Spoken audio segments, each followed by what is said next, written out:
Welcome back to 90 Seconds Plus with Invercargill City Mayor Noe Clark. Now, what's the story, Noe? You've been stalking my dad, I hear. Well, I actually met him at the GP's before, and he said you were his eldest son. Yeah. And I said to him, "What are you doing in here with a hat on? Is this a family thing?" And he said, "Yep, we all are that vain that we can't take our hats off and show the receding hairline." So I just thought I'd try and get you to do that today so people could see the real Michael. There's real photos of clearly, years ago. Clearly, this will undermine your ability to have a decent night's sleep, so we just won't even go there. So, Nobby, what's going on with the waters, or Three Waters, or the reinvented Three Waters under the new coalition? So fill us in on that. Yep. So there's been a bit of media recently. It's now called Affordable Water. Yep. Done well, I think it's the logo. And we've had an offer from Ngāi Tahu. Justin has sent a letter to City Council, but I'd already received the letter some time ago, and I was the first mayor to respond, and what I said to him was, "Thank you for your offer to be involved with Three Waters. I've got an open mind on where this will all land, but I will not be a party to the willing," which is the reference he made, in reference to councils being party to willing to work with Ngāi Tahu, until I know where the land lies on the Three Waters.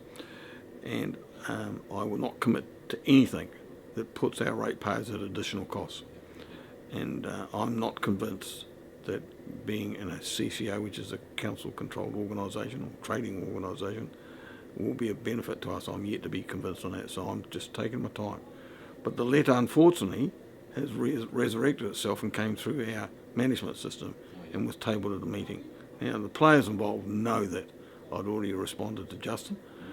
So that was a bit unfortunate. So that's been left on the table, which means in lay terms it hasn't been dealt with, and it won't be dealt with until I get some questions answered. So the main questions I want answered are, if we get into a CCO with other councils, will we be paying for their debt? That's right. Yeah, because Gore's up to the eyeballs. What, 61 million? Though? Yeah, talking, and a ratepayer base of 67,000. And we've got that in some of their target ones as well. Yep.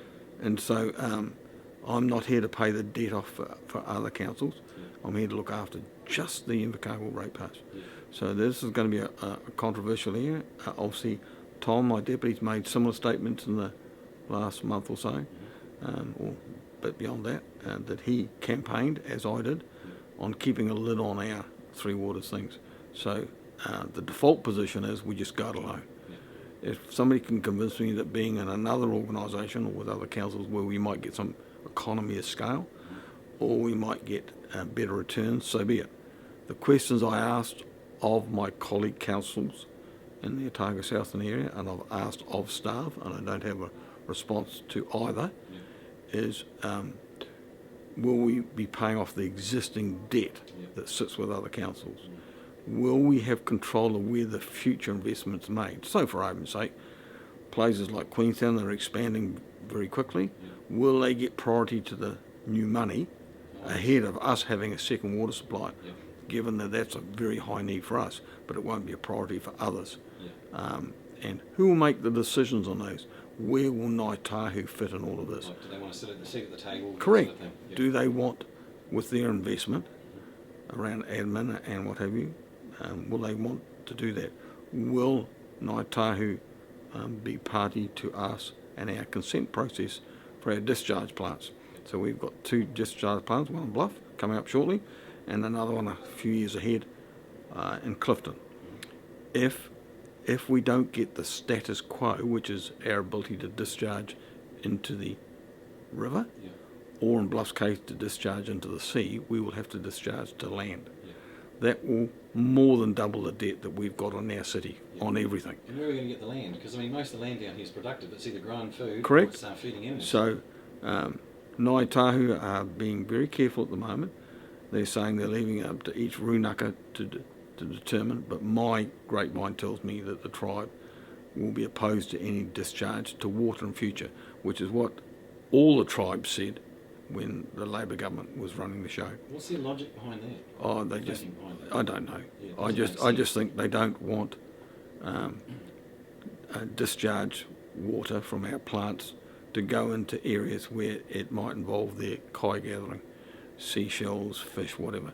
And yet my understanding is that what we discharge into the Oreti River is actually purer than what's in the river itself, which is contaminated. And certainly at Bluff it goes into Fobo Strait, which is pretty rough and knocks stuff around. But again, it's being cleaned or filtered. Oh, of course, yes. yeah, of course. So Yeah. it's not dirty water, it's not No, sewage, is it? no, not at all. So No, yes, it's dealt with. And so that's a major issue for us. That cost of going to land for those two consents could be up at somewhere north of $100 million, Jeez. $120 million over the next 4 or 5 years. And that's debt that we just do not need. No. So I'll be fighting tooth and comb in the remaining time I've got, and I'm sure whoever the next mayor is will probably have the same line, that we'll contest it. Now, the beauty of this current government is that we're hoping that those two consents will be part of the fast track process. So the fast track process has two benefits. Has an expert panel that looks at whatever the fast track is, and then the 3 ministers involved make the decision, and there are no appeal rights. So the previous process was very heavily weighted on environmental issues. And so, the day that Ngāi Tahu can't get a licence for a salmon farm in Fobo Strait, it's a damning indictment. And so the government's moved the pendulum across to economic development, and I think that will help us get those two consents across the line, and that we won't wear the extra debt that goes with it.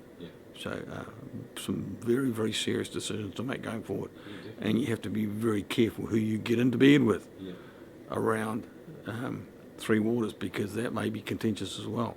For argument's sake, what happens if we're in bed with, 20 other councils on Otago South End, and 19 of them plus Ngāi Tahu do not agree with our application to discharge to water? Where does that leave us? If our own water entity doesn't support where we want to go. So I'm quite clear where the ratepayers will want me to take that discussion, but it's going to be highly contentious. So under the new regime, or what is it called, good water done well, affordable water done well. So is that what they're talking though? Is pushing a lot of is it just the council's water infrastructure, or pushing councils together? No, not at all. No. The underlying themes of that Three Waters, I keep referring to Three Waters because people know what that means, is that we've got to put in annual water plans. Those water plans tell the government and tell the Commerce Commission what we are doing to sustain the funding for that, and what progress we're making to make sure that our water infrastructure, which is predominantly replacement of pipes, what they call renewals, to make sure that we're up to date on that we aren't lagging behind. And then we get the scenarios that you see in Wellington with water running down the streets. I mean, we already lose about 30% of our water through our existing pipes. We do. Wellington's close to 50%. Now that's treated water that comes at a cost. If you could stop those leaks and you knew where they were, you wouldn't need to treat so much water, and you wouldn't need so much water in a drought period. So one of the things that nobody wants to talk about, but I will continue to talk about, is the issue of water meters. We need them in the city, that we need them right across the country. Watercare in Auckland's got them. They use about a quarter of the water per capita than what we do in Southland. And that's because they have to pay for it. It's a little bit like a power meter. You pay for what you use. So for mum and dad sitting at home retired on a pension, they are careful when they have showers. They're careful on where they do their washing. Next doors, and the family's got 5 or 6 kids, and they're both having showers twice a day, and they wash clothes every time they're dirty instead of once or twice a week. They are going to pay more. So it's a user pay system, and we need to have that in New Zealand, because it's the only way we'll conserve water. So that's another contentious area that's not addressed at all. But the government's asking us to look at options, and those options are involving other councils getting together, getting economy of scale, using a CCO, and nobody seems to be able to address the question of whether that means existing debt moves across. So that's a little bit like saying, in lay terms, if you don't transfer the assets across the new organisation, and with that goes debt, then what do you borrow against? If you've got an existing house and you go to the bank and say, I want to buy another house, and I'll put my existing house, which has only got a small or a large amount of debt on it, you get certain rates out of the bank. If you don't move the assets across, what are you borrowing against? And how much will you pay because you've got nothing to borrow against? So, every time I ask questions about that, I just draw a blank. People don't know or don't want to know. So this is a very, very difficult area. Probably the toughest decision that any council on this council will make this term. It's huge. So we're going to take our time and get this right, and we're not going to make any decisions till we've got all the playing cards on the table and know where everybody else is going. If we don't do that, we do a disservice to our ratepayers. That's 90 Seconds Plus with Invercargill City Mayor, Nobby Clark.